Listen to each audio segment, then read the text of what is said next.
오늘도 말씀과 기도로 이 자리에 오신 분들을 환영합니다.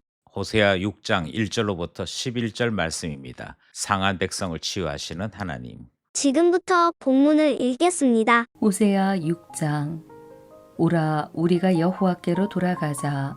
여호와께서 우리를 찢으셨으나 도로 낫게 하실 것이요 우리를 치셨으나 싸며 주실 것입니다. 여호와께서 이틀 후에 우리를 살리시며 셋째 날에 우리를 일으키시리니 우리가 그의 앞에서 살리라. 그러므로 우리가 여호와를 알자. 힘써 여호와를 알자. 그의 나타나심은 새벽빛같이 어김없나니 비와 같이 땅을 적시는 늦은 비와 같이 우리에게 임하시리라 하니라.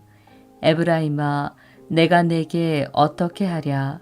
유다야, 내가 내게 어떻게 하랴? 너희의 인애가 아침 구름이나 쉬 없어지는 이슬 같도다. 그러므로 내가 선지자들로 그들을 치고 내 입의 말로 그들을 죽였노니 내 심판은 비처럼 나오느니라.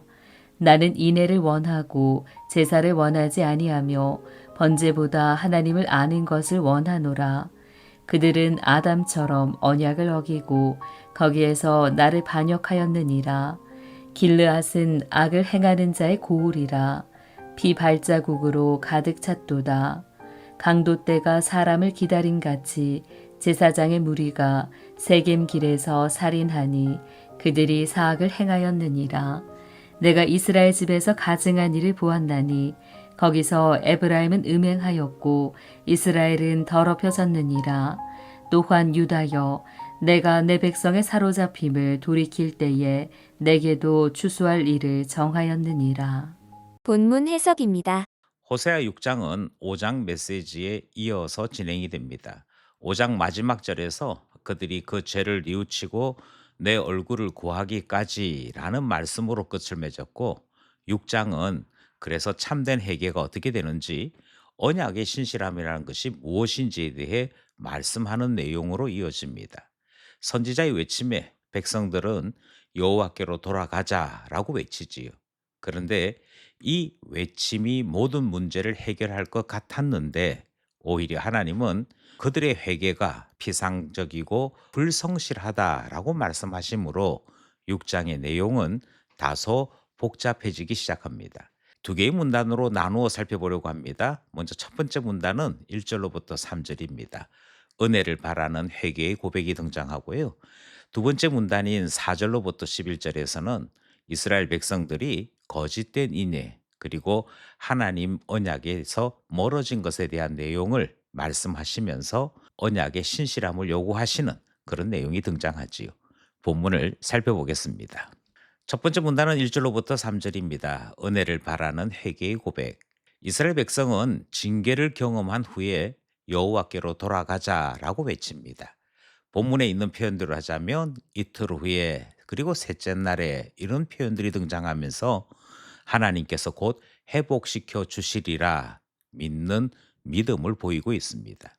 그리고 하나님께서 찢으셨으나 낫게 해주실 것이라 하는 고백도 본문이 포함하고 있지요. 3절에 있는 말씀이 중요하지요. 여호와를 알자, 힘써 여호와를 알자 하는 말씀은 호세아에서 아주 유명한 말씀이고 참된 해결을 요청하는 말씀이 됩니다. 하나님을 인격적으로 아는 것, 이것은 관계의 회복을 요청하는 말씀이 됩니다. 그런데 이 외침에 하나님의 반응이 참 차갑습니다. 왜 그럴까요? 칼빈은 이 문제를 두고서 이렇게 주석했습니다. 그들은 상처의 깊이를 깨닫지 못하고 하나님이 잠시 노하셨다가 곧 평안을 주실 것이라 그렇게 여겼다. 그렇게 해석하지요. 그러니까 쉽게 말하자면 하나님이 잠시 화를 낼 뿐이고 우리는 다시 곧 평안을 누릴 거야. 이런 생각으로 회개를 말하고 있다 하는 것이지요. 이스라엘의 회개 외침은 하나님의 거룩에 대한 진심 어린 두려움이나 그들이 저질렀던 죄에 대해 바르게 인식하는 것이 아니라 이 고통에서부터 빠른 회복을 기대하는 그 정도에 불과한 회개밖에 되지 않더라 하는 것입니다. 첫 번째 문단이 우리에게 주는 것은 회개의 본질이 무엇일까 하는 그 질문을 우리에게 전하고 있습니다. 두 번째는 하나님을 아는 지식이 지식의 문제가 아니라 하나님을 경험하는 것, 하나님과 깊이 사귐이 있는 것, 거기에서부터 하나님을 아는 말이 나와야 한다 하는 것이지요. 마지막으로 하나님의 징계는 치유를 위한 수단이긴 합니다. 잠시 징계하시다가 금방 고쳐주실 것이라 그렇게 생각하는 것은 하나님을 너무 쉽게 생각하는 것이 되더라 하는 점까지 첫 번째 문단이 우리에게 소개하고 있지요. 둘째 문단은 4절로부터 11절입니다. 거짓된 인애와 하나님의 언약적 신실함. 하나님은 4절에서 백성의 인애, 그러니까 백성들이 언약적 사랑에 대해서 얼마만큼 알고 있는가 하는 것을 아침 구름, 이슬, 이와 같은 단어들로 표현하십니다. 다르게 말씀드리면 아주 짧고 덧없고 그들이 깊이 있게 이것을 경험하지 못했다라고 말씀하시는 것이지요. 결국 그들은 하나님의 언약적 사랑을 깊이 알지 못하여 지속되지도 못하고 감정적이거나 형식적인 회개에 그치고 말았더라 하는 점을 말씀하십니다. 5절도 마찬가지인데요. 하나님께서 선지자를 통하여 말씀하실 때 언약을 따라 심판하신다 하는 말씀을 하고 계십니다. 내 입의 말로 그들을 죽였노니 내 심판은 비처럼 나오느니라. 이렇게 말씀하시지요.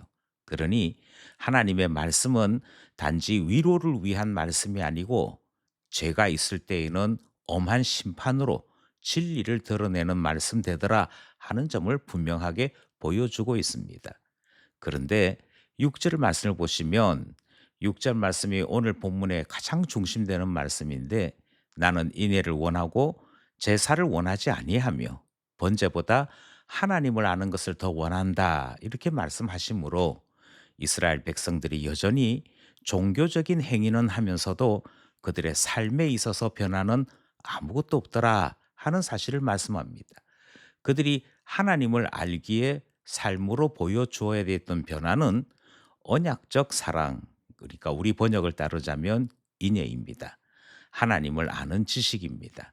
그리고 이것이 다 함께 나타나야 하나님을 아는 신자다움으로 회개한 것이 되고 하나님을 향해 진지하게 살아가는 사람이 되는 것이었지요.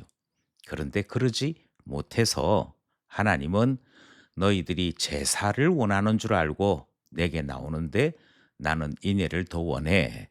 번제보다도 하나님 아는 것을 더 원해. 라고 말씀하시는 것이 기록되어 있더라 하는 것이지요. 예수님께서도 마태복음 9장 13절에 그리고 12장 7절에서 이 말씀을 그대로 행하십니다. 결국 신앙은 형식의 문제가 아닙니다.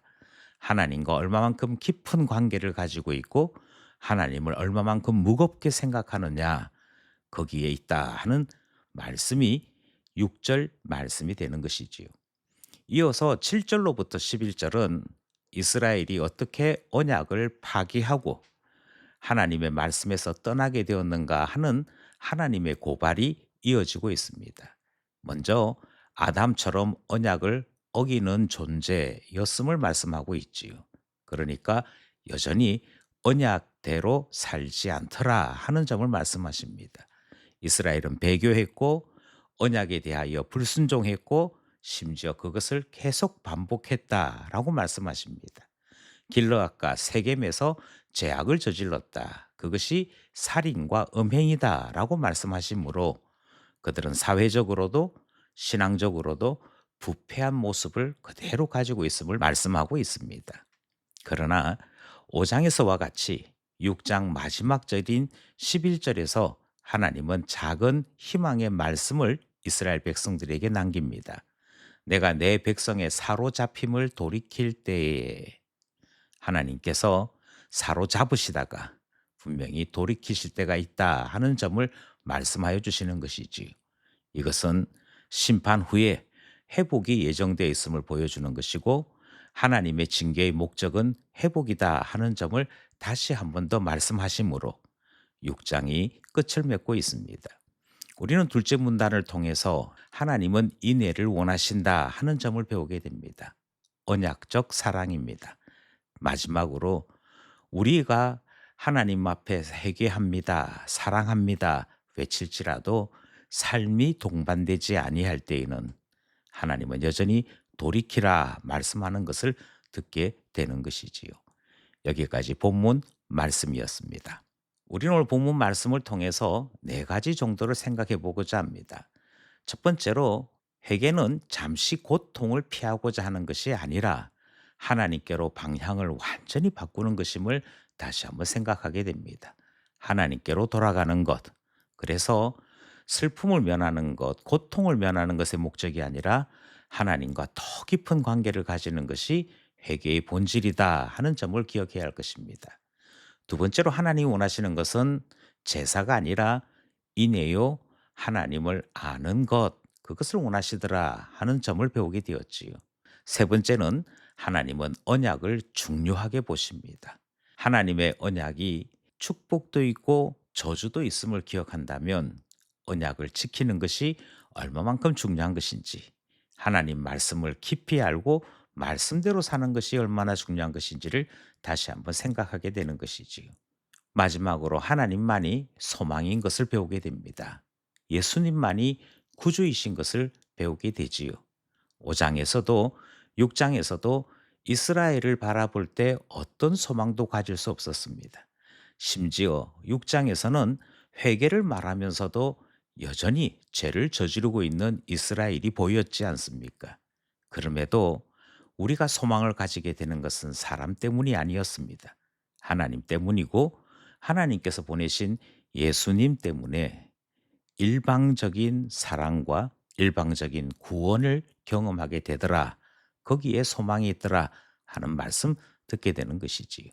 오늘도 말씀과 기도로 우리의 소망이신 하나님을 바라보며 하나님 안에서 한 걸음 한 걸음 하나님께로 돌아감이 있는 우리 모두 되기를 간절히 소원합니다.